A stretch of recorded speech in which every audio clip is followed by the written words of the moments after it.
thank you for joining us today. We're excited to bring to you a two-part conversation, one with Blaine Cowart, the Manager of Customer Success, and the second with Julie Simpson, our Chief Advisory Services Officer. Hello, everyone. My name is Craig Maki, and I work as the Chief Strategy Officer with Provisio. The purpose of this webinar is to talk about the other elephant in the room when we're talking about technology and becoming more efficient and becoming more effective. And generally, technology is linked to innovation. And one thing we know is that we don't need more innovation in human services. We need to become better and more efficient at the things that we do. And technology is a mechanism and is a tool to do that. However, people are a key part of the work that we do, both delivering services to and the deliverer of. And that change and change management is a very important part of this process, and changing how we think about how we measure whether or not we are becoming more effective and efficient is the byproduct of the use and implementation of more current and best practice technology. And that is the purpose of the webinar today. So for the sake of getting us moving quicker, we are going to make the assumption that you are attending and watching this webinar because you have already arrived at the place of the services we do are the ones that we need to continue to do because we are good at them. And we need to embrace technology and the new tools available to us in the world to become more efficient and more effective. And so you've begun that journey. You may have already implemented a thing like Salesforce or other technology, and you're at the place of, now what do I do about the people in my organization? And what do I do about measuring whether or not the relationships we have with others are accurately reflected into the data and the numbers that we are collecting and presenting? And that brings us here today. So Blaine, would you start? Thanks, Craig. Really great to be here today. My name is Blaine Cowart. I am the Manager of Customer Success here at Provisio. So I have the pleasure and the great privilege of working with our clients post go live.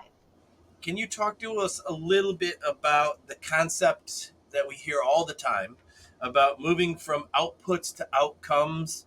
What does that really mean? I work in the organization, and what does that mean to me? Point of view, and where should you really get started? I think I'd love to offer some perspective here from the lived experience side of things. Prior to joining the Provisio team, I spent the last decade plus working in the nonprofit sector doing direct service. So this is something that really resonates with me, thinking about our own technology transformation that I went through in that space specifically. And so I think about leading technology transformation when I really had the privilege of working with Habitat for Humanity. I think a lot of people know that brand name. Most people know about the homes that Habitat builds, right? There's so much more that goes in on the programming side to be able to equip individuals to be in the position to be able to buy homes. And that was really the lane that I lived in when I was at Habitat. Things like the number of counseling sessions that we hosted with families, the number of classes that a family attended, the number of applications that we received for our program. Prior to our technology transformation, those were the metrics that we had, right? So we went off of those. That was what we built our key performance metrics off of and our indicators off of to make sure that we were increasing those numbers over a period of time. But what we didn't have qualitatively in our data was what we knew to be our truest impact of the work. And a lot of that impact we found was communicated anecdotally, right? Through marketing efforts, through personal engagements and success stories with the individuals that we served. So we heard our homeowners talking about things like homeownership offered them an increased sense of stability. It offered them better personal well-being, improved financial habits and stability. But these were not things that we could directly tie the services that we provided for our homeowners. And I think for me, thinking about my role at the time as a program executive, this was critically important in our technology transformation journey. How do we make sure that the data that we are collecting in our system will be able to allow us to tell this narrative, tell the story about the actual impact that we're having on families' lives, And so ultimately, bringing that data into Salesforce allowed us to reimagine how we tell our own story and really advocate for the communities that we were there to serve. One thing that I think we can all likely agree on is that it's a journey, not a destination. And anytime you think you know, you probably don't, and it's time to look somewhere different. Uh, but moving from counting things to understanding why, and insert the word impact if that's the word that you want to use, or others. Really, when we start to try to embrace and understand whole person care, what does that actually mean? Does it really matter? The answer is obviously yes, it does matter. But how do you quantify and qualify it? That's a whole nother story. So thank you for sharing those points. To the human being side of things, how do you explain the whys that I need to change my behavior with the if we don't change the behavior, the silos that our data lives in and the way that we work will not change and continue to persist. And we all agree that's not going to work. How do you do that? How do you talk to people about that conversation? I think that could be one of the toughest parts about technology transformation, truthfully. But I think really starting with the why and defining very clearly why are we intentionally moving towards this model, particularly when we're thinking about leveraging something like a CRM that we know is going to give us this robust 360-degree view and understanding of the communities and the constituents that we serve. And I think, technology transformation, just like any other kind of change, doesn't come without its own bumps in the road. So being thoughtful and intentional about laying out a plan about how you're going about rolling this out internally, I think is a really critical piece. For us, in my experience living through this, in the nonprofit sector, what we chose to do was really prioritize and begin with the meat of the data that we were hoping to get out of this. And that we knew was the really the programmatic part of our mission. So thinking not only about the constituents that we served, the families and home buyers coming through our program, also the volunteers who are a critical part of that mission. And thinking about how we prioritized making sure that this was a more efficient and effective experience for both staff and also for our clients. I think at the end of the day, if we can introduce any kind of change that's ultimately going to make folks' lives a little bit easier, that always helps. And so on our end, we spent a great deal of time really digging into what are those pain points. Help me understand your current challenges in your workflows, where you feel like you're spending an incredible amount of time in tedious work or duplicative work. And how can we lessen that burden? How can we shore some of that up through the harnessing of technology? And I will say, I think in my experience, having lived through that, that was one of the biggest aspects that allowed us to be able to succeed ultimately in that technology transformation, because our staff, who was being asked to do things differently than they had done ever before, was able to do their job more efficiently and more effectively. And they had a deep appreciation for that. I think ultimately that really positioned us well for change management internally. So those are the people, and then you've got that thing called your theory of change, which is supposedly the why behind why we do what we do. What was your experience to help folks who probably weren't very familiar with the theory of change, or why it's important and how does it matter to all of this other stuff? How did you explain that part of it? I think that's a great question, Craig. And I think being able to help individuals understand how their work directly impacts how you go about better serving your community is critically important. If you live in the program side of things at a nonprofit, this is easy, right? I spent a lot of my time in direct service. I never questioned my why, right? Because I got to experience that I had this privilege every single day when I counseled or educated or engaged with the family. But I thought oftentimes during our technology transformation journey about my counterparts in development, in finance, right, who are putting in incredibly important work into advancing our mission, but don't have that same privilege of being able to understand how their work is having a direct impact on the families that we serve. And I think the beautiful thing about technology is that it can give us this insight that we can understand all of the work that I'm putting in and the time and the effort that I'm putting in. And let's be real, working in nonprofit is hard work. This is real work that can be, incredibly challenging, also incredibly rewarding. And I think being able to really tie folks' efforts back to that why is an incredibly important part of understanding how they fit into the bigger piece of your organization. Ultimately, I think that really can support us in helping to break down some of those silos internally as well, as we begin to understand if I work in development and my job is to really steward and support our major donors, for instance. And now I have a technology that at my fingertips, I can understand how my efforts with those accounts that I'm really cultivating and stewarding are directly impacting families that we serve through this programming. How beautiful is that to be able to tie that back to that why? And I think this is a really important part of anchoring the work that we're doing in technology to make sure that our North Star is ultimately better understanding the needs of the communities that we serve so that we can lean in and really do what we can, as you mentioned earlier, to serve them more efficiently and more effectively. Thank you. It's always an interesting path to bring folks along on the why technology, which is so distant. However, I do think that the pandemic has taught us as social workers that technology is not for other people. It can be for us as well.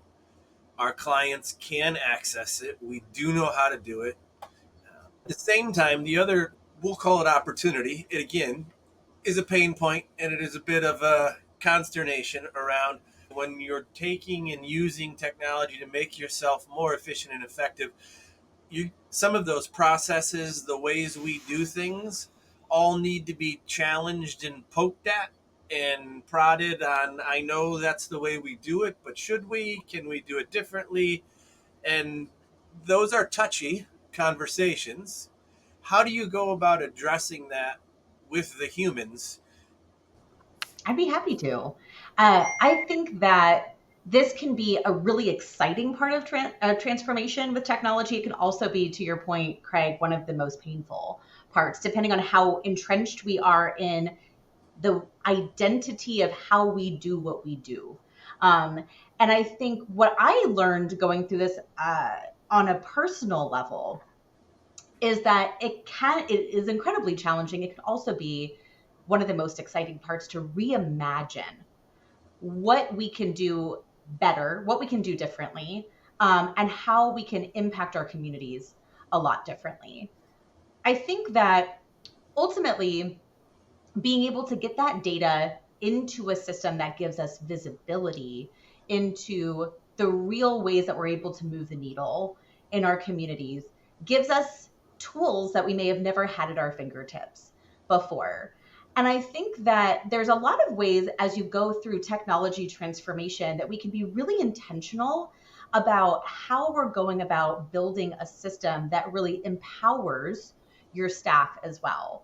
And I feel like in this way, we can begin to create change agents where people begin to lead and are excited and motivated by that work and don't feel like they're being drug along in the process. And so, in my experience, one of the ways that we were able to cultivate this was giving our teammates autonomy, giving them time to really digest what they were hoping this transformation would enable them to do that they could not do previously, what tools that they wanted in their toolkit, so to speak, that they didn't have before, but that maybe they could have as part of moving on to a platform like Salesforce. And by giving them that autonomy and that ownership in the actual change management process, we saw that there was a lot more excitement than we probably anticipated at the beginning, knowing the vast amount of things that we're getting ready to change. I think also too, it gave us an opportunity to really applaud a lot of the work of our staff that was maybe previously not as noticed as it should have been because we didn't have the data insights to be able to speak to it. And so it allowed us to be able to understand, again, in my personal experience, Habitat, the brand can be very sort of one dimensionally thought about. It allowed us to be able to almost redefine for ourselves and for our community the benefits that we were able to provide to them. For example, our data when we moved into Salesforce allowed us to understand at a very granular and specific level how effective the individual classes were that we were providing our clients. And then that allowed us to really be able to lean in and understand how are we crafting a curriculum that we know is going to equip every single family that comes through here for maximal success based on our actual learnings, not on what we assume to be what clients need, but what we actually now know based on how they're coming through and very defined learnings, that families are actually having a real change that they're able to make after completing programs. So that's one example. But I think really that autonomy piece is so important to get people excited and motivated and not feeling like they're just along for the ride. When we think about getting the data, which in the work that we do is really a reflection of the outcome of a relationship that has had been had between two human beings, because we're not making widgets. Everything is a byproduct of a human relationship of which we learn and count how many interactions did we have and how do we rate that both quantitatively and qualitatively as a good, bad, or indifferent experience, and variations there and in between. But that's the data that we really collect. And then we try to make sense of and try to assign value to on whether or not that was of quality or not of quality and of value to receive reimbursement. And that's just how our system works. And then we have these folks asking and saying, storytelling is the soup du jour. That's how we tell people we're making change is by telling a better story, but you have to have data. How do you even go in trying to wrap your head around all of that uh, when faced with multitudes of different people asking for different things, from program folks who need reports to be able to submit to the state to get reimbursement to prove that they are compliant, to the development people saying we need to tell a better story to show our impact to raise more money. And all of it has to come out of that same system, that same CRM. How do you do that? How do you walk and chew gum inside of a human service organization?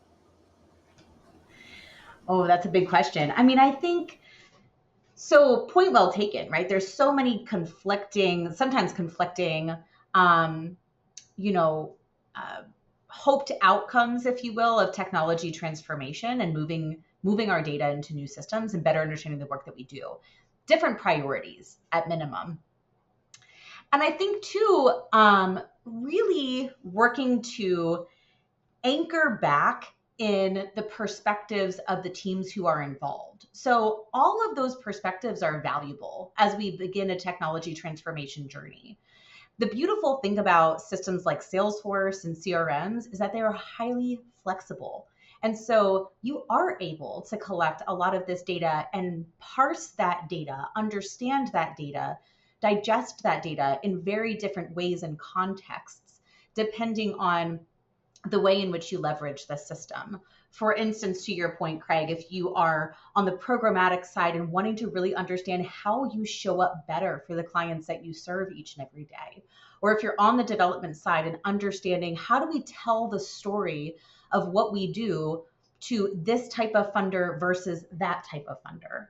And it's important that as we think about laying out the roadmap for our technology, that we're thinking about all of these priorities and then building a system very intentionally that will allow us the flexibility to be able to ultimately understand our impact in all of those myriad of ways, because they all matter and they're all important, especially when it comes down to really the effort of diversifying the ways that we fund our mission.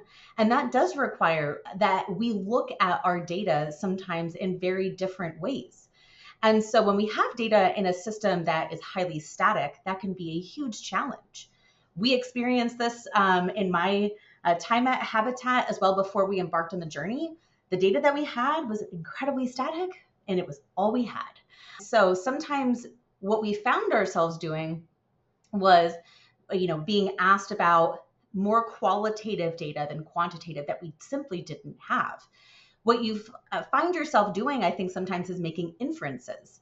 And I think that can be a very dangerous and slippery slope, assuming that the services that you're providing are directly leading to some of the impacts that you're seeing or not seeing with your clients. So, as we think about developing these systems in a really robust way, we should be thinking about accounting for all of these perspectives and being really intentional about how we go about that. The old mentality I think we generally had in human services, where technology was a thing we had because somebody gave it to us and we were excited to have it, but didn't really know what to do with it, versus today, it's not a nice to have, it's a have to have. Our young people expect it of us. Frankly, the work in what is required of us to carry out our contracts and service delivery, I can't fathom a world where that's possible on paper or with subpar technology. And so, in your role and with your team, how do you help continue to walk next to our partners in their evolution? Again, like we had talked about, it's a journey, not a destination. And so how do you walk next to and figure out how to pace differently and support uniquely as each of these folks are going through their own particular journey? I love that question, Craig. This is what we think about, is on our team's mind each and every day. As I mentioned earlier, I have the pleasure of supporting our clients post go live. So this might mean that they're coming to us after their very first implementation project. Maybe they've done a couple of implementation projects and now they're really ready to pursue a long-term partner in maintaining and really taking care of that system long-term. Managed services shows up in many different ways. But one of the top ways that I think about that comes to mind for me is continued enablement and enhancements. So I'll talk a little bit about what those mean.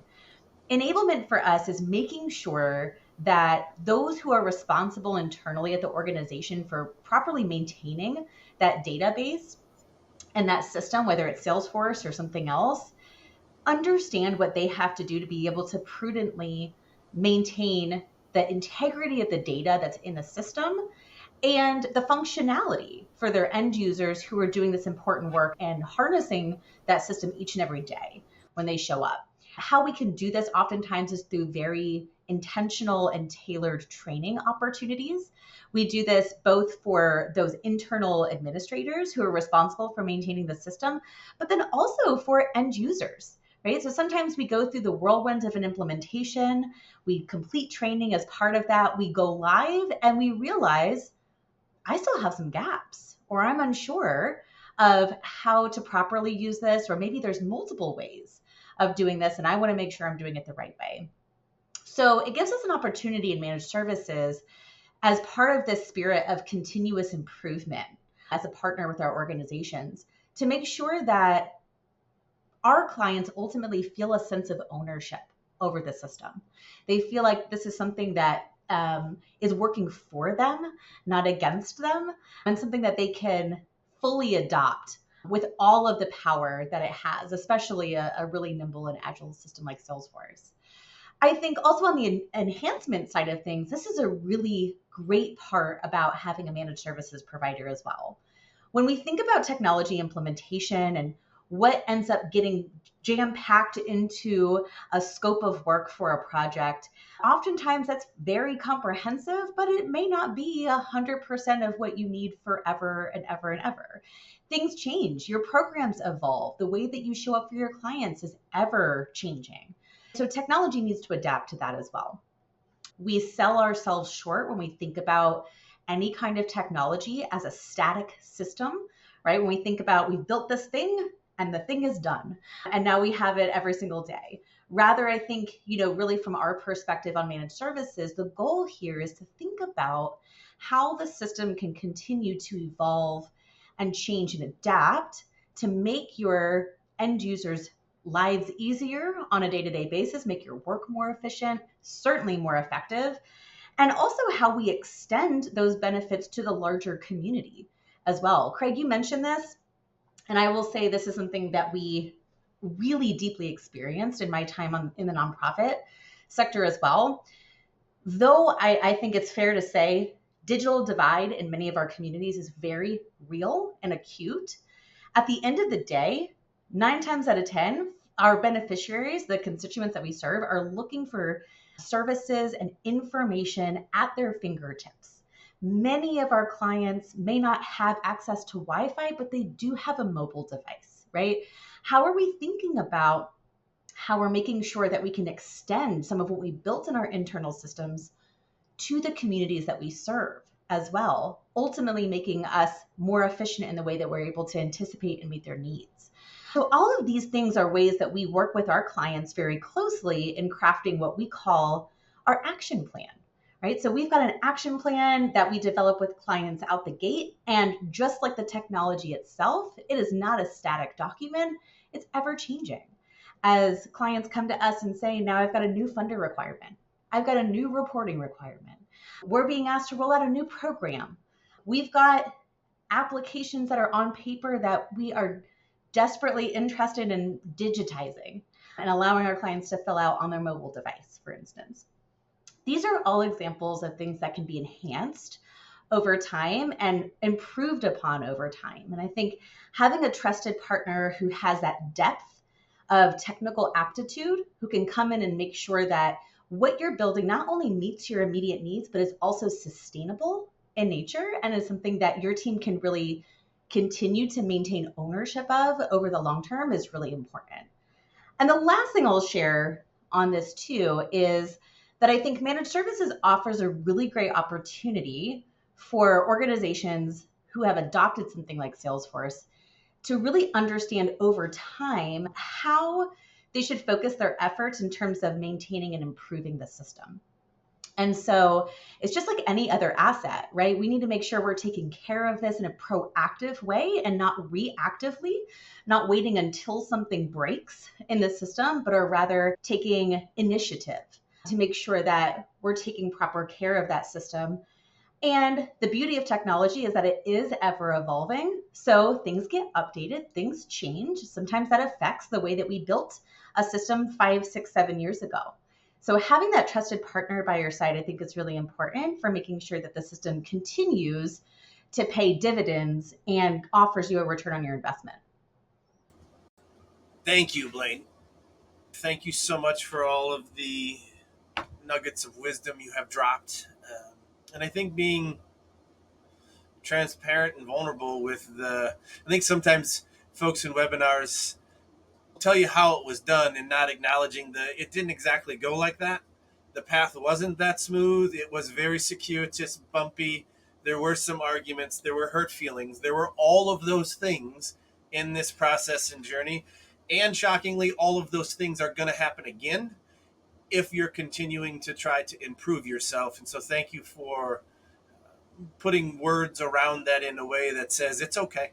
And that's all part of it, part of the journey. So to close out, take 30, 45 seconds and leave us with the last bit of, here's what I'll offer to you as you're on this journey, thinking about change management, knowing people know how to pick up the phone, they know where to find us, but something you'd leave with them just as a takeaway.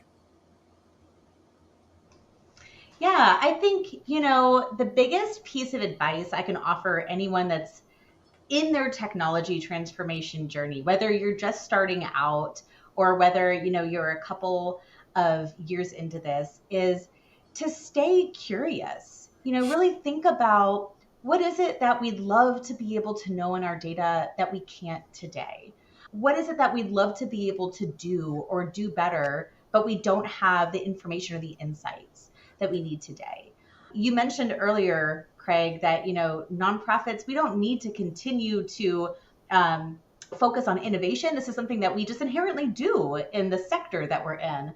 But I think too, really thinking about where are the opportunities for where we want to evolve and move in the future is so important to making sure that we're making an informed decision on how we proceed in developing a roadmap for technology, whether we're just starting out or whether we're 10 years in.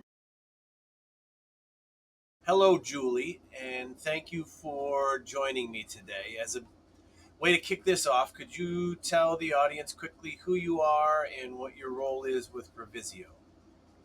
Sure. Hi, Craig. My name is Julie Simpson, and I serve as the Chief Advisory Services Officer at Provisio Partners. Sometimes I introduce myself as a recovering CEO of large nonprofits and of foundations, meaning I've been there, been in the trenches, but for the last 15 or so years, I've been serving as a nonprofit management consultant working to help nonprofits, public sector agencies, and philanthropies do their most effective work. Super. Thank you very much for that context. As we began the conversation and we were talking with Blaine about the lived experience on the ground, I want to talk with you a bit about the other side of that coin, which is from the higher level strategic or Mhm. executive level. When we begin thinking about outputs and outcomes, those are all predicated on the idea that we know what we're measuring and we know why we're measuring them, and we somehow could potentially define what success looks like. How do you go about aligning those outputs that are now outcomes to the mission and the vision and make sense of all of that? Ooh, great question. I love talking outputs and outcomes. Well, the easy way to define outcomes and outputs um, is, well, it's twofold. One, outputs are typically a snapshot of an activity and what you accomplished from that activity. We usually measure them quantitatively. They are counting, you can count outputs. The number of young people who came into a college prep after school program, the number of individuals that your agency signed up for income supports. They're numbers, you can count them, they're the direct result of what you've done. They may or may not tell the story of what kind of change you've made as an agency or as a public sector office or as a philanthropy in the lives of the people whom you're serving.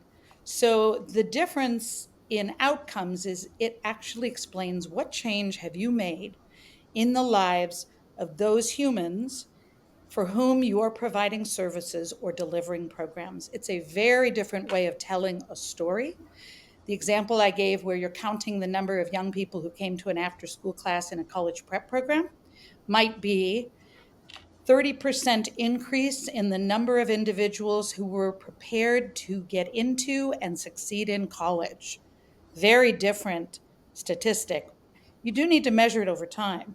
But when we're working with technology and we understand what success looks like, only then can we actually know whether how much progress we've made towards that success. We have to be able to define it up front, and then we can actually figure out how much progress we're making towards that goal. To keep going with the idea of defining success, Mhm. how or what strategies might you give for engaging the community members, the staff members, the receivers of, and the givers in the whole process of defining what does success look like and how do we know when we get there? In some cases, we listen and we ask folks literally, what does good look like? If we successfully deliver these services, what will change in your lives What will you be able to do that you can't do now? What kind of information or awareness would you have that you don't have now?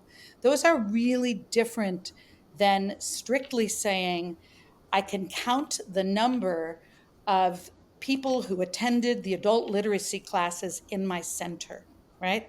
So we take those things that folks are counting and we push it to the next level with the folks who deliver those programs and sometimes with those individuals who are participating in those programs.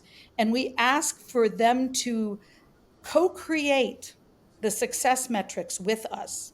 Once we've done that, we can actually use technology to help everyone who's delivering those programs keep track of what's going on with each of the individuals who are attending those programs. And the technology over time can gather that data and information in a way that really tells the story of the kind of change that the agency or the nonprofit has made on the parts of the individuals or the people in their community. When we think about technology implementations, the idea of adding technology is really an efficiency change. However, there's data that lies in different places. Sometimes we call them silos. And when we begin thinking about looking at data from lots of different places that we may not have ever put together on the same page before, how do we embrace that as part of this change management that maybe we're going to see some things that poke a little bit at some sacred cows and some things that we thought we just they weren't up for debate, and how do you prepare people for that openness that's going to be required to look at stuff in a new way? Oof, what a great question. So, when we do have information for the first time, when we set up technology and we collect information that's both about what we're doing internally as a nonprofit, as well as what's going on in our community on the part of other nonprofits, on the part of government agencies, on the part of everyone in the community, typically who's envisioning the same kind of really positive change in the community. As you said, once we collect that information, we might find as a nonprofit that the needs have changed of the individuals in our community, and that some of the services that we provide may no longer be what we should be delivering on the part of our community members to really make the most difference. Sometimes those programs are sacred cows. Sometimes those programs were developed by a board member or a set of staff that are very attached to those programs. It's not that those programs are not important. I'm sure they're benefiting some, but needs change in a community over time. And if you're not collecting information on a regular, consistent basis from your stakeholders in the community, from the other agencies alongside which you're working, you may be going along, resting on your laurels, doing what you've done 20 years. And in fact, it's not that they're not important to deliver those services anymore, but there might be others who are better set up to deliver those services since the time you started. Or you might find that there's a way you can actually shift what you're doing that will meet your community's needs much more effectively. So, just to really be clear on how these technological changes are going to affect the way that human beings in your agency are doing their work is a starting place to really acknowledge that and to have leadership seriously understand that there will be some time involved in that shift happening and that it's not going to happen overnight. Oftentimes, when we talk about that change management regarding process when coming to implement a new technology, feels like it lives squarely on those program staff and folks who need to change their delivery processes, etc. Mm-hmm. However, it doesn't just live there. it lives and probably should live more at the board and executive level with regards to, have they changed in the way they think about success, measurement thereof? Why are we here? How do we, quote unquote, innovate or become more effective or efficient? Mhm. And what has your experience been in helping coach boards and executive leadership through change management? Isn't just for those people, Mhm. it's you and the board, and how Mhm. you're going to role model to everybody in the agency what it actually means when we step forth on this. So I love the assumption often when you're building technology or you're making changes in a nonprofit is, yeah, this is on the program folks. This is for them to change. Um, One of the things that we do at Provisio, that I do in my work, is actually starting from that clarity that the board and the leadership have on what does good look like for our agency at this time. What does success look like for us as a whole? And if you're building technology, if you're working with program folks, that there's a filtering down effect and approach that needs to happen on every program person's part. There has to be a very intentional leadership role when any of these kinds of changes are happening, where the reason you're building technology, yes, it has to do with more efficiency in the way you deliver your services, but the ultimate goal of building this technology is to have more impact on your mission and what it is you're trying to do as an agency. So that connection of the board and the leadership being very clear about what it is good looks like for the agency as a whole and how each of the individual programs contributes to that larger vision is really imperative. And the way to think about any technological build is to marry it directly with that larger leadership vision, and then to make sure that there is deliberate, constant, regular participation by the leadership in making sure that everyone at every level in the organization appreciates the why you're actually building these connective tissue systems. It leads me to thinking more about, we hear storytelling so much to raise money, to sell your impact. It's story this, story, like, what does that actually mean? What do you think we're really getting at, or what are people really talking about when they're saying you need to tell your story of impact better and stronger? For what reasons? So when we talk about telling the story, it is the story of, well, I like to say there's three pieces to the story, and they're all related to data, right? You can only tell the story when you gather data about the things that are important to you. So one of the areas is how you're doing as an organization and how what you've defined as effectiveness, as efficiency, how you want to run, how you want your people to feel. And if you collect information that tells you whether you're hitting your goals of the kind of agency or the kind of nonprofit you want to run, that's one story. How do people feel inside here?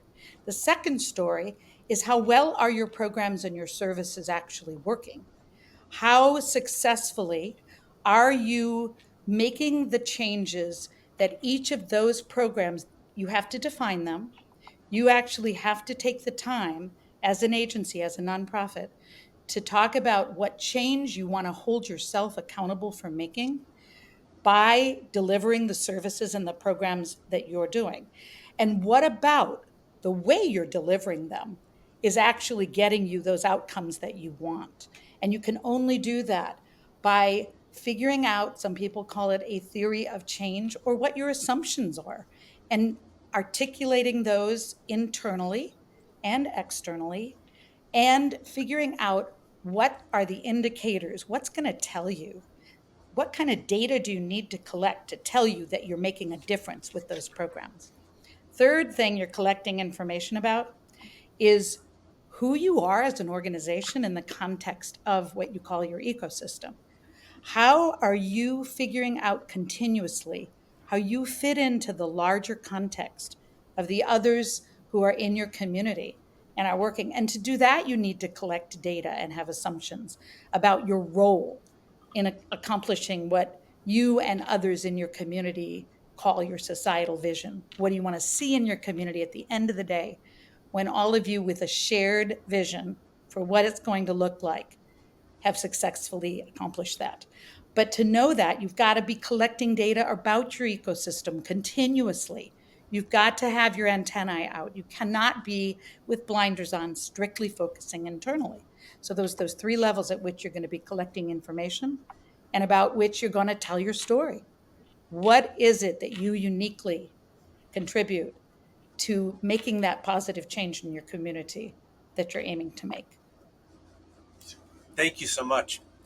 And as we wrap this up and kind of think about all the different places we've been, and you've got a minute or so to put a bow on it, what would you leave people with? Or the where do I go now?